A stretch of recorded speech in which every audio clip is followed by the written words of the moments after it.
Hey Charlotte, that's right. We just made it here physically on I-95 South. We are in Triangle, Virginia, where the line of vehicles, you still see no end in sight. It is going back for miles. And so there has been a little bit of movement because VDOT and Prince William County officials are now asking drivers to take the nearest exit. So again, this is the exit towards Triangle, Virginia, where you can see everyone is now trying to cram into this exit ramp.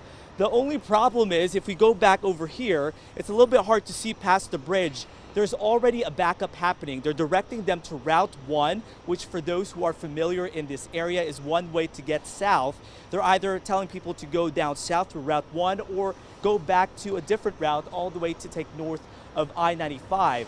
The problem is it's already jam-packed. I heard from one driver who tried to take Route 1 a few moments ago. He says it's already gridlocked as well. So they're trying to do this in order to clear out and make room for crews to remove the disabled vehicles and the other tractor trailers that caused a lot of this problem. So another live look here of what's happening here. At least there is some movement, which is a much needed relief. But as drivers are making that detour, that'll give crews more space. I-95 is closed northbound and southbound from Dumfries to south of Fredericksburg. It has been a nightmare for drivers. Many of them I spoke to have been sitting in traffic for at least 24 hours. Just moments ago, I spoke to someone. He's been here for 24 hours. They're even traveling as far as down to Florida. We stayed in this community overnight.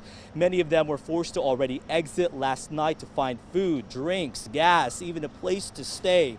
And with plunging temperatures, people felt desperate and frustrated if anything else could have been done to avoid a traffic disaster like this. Pandemonium. It's just, we feel utterly helpless. We're up the creek one way or the other. We're wrestling right now with the decision. Do we try to find a hotel? Do we get back on I-95 and hopefully we have enough gas and we're able to stay warm? It's been frustrating, but we're at least have each other and we're just kind of trucking along.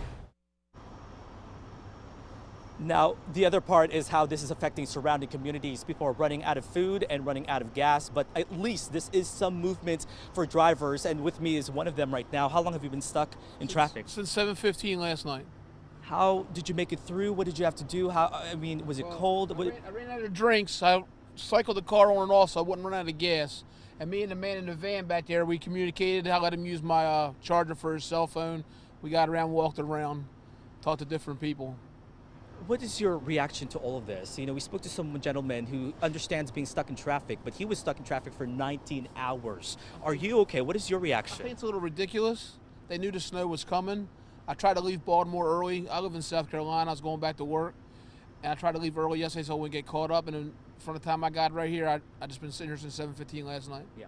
Well, I'm glad you're safe. So again, that's just one of countless stories we are hearing. We, of course, will be staying on top of this. We'll have another update coming up later this evening. But for now, reporting live in Triangle, I'm Matthew Torres, WUSA 9. Just absolutely devastating for all of those people stuck there. Our hearts are with everyone there on I-95. Matthew, thank you so much. And I want to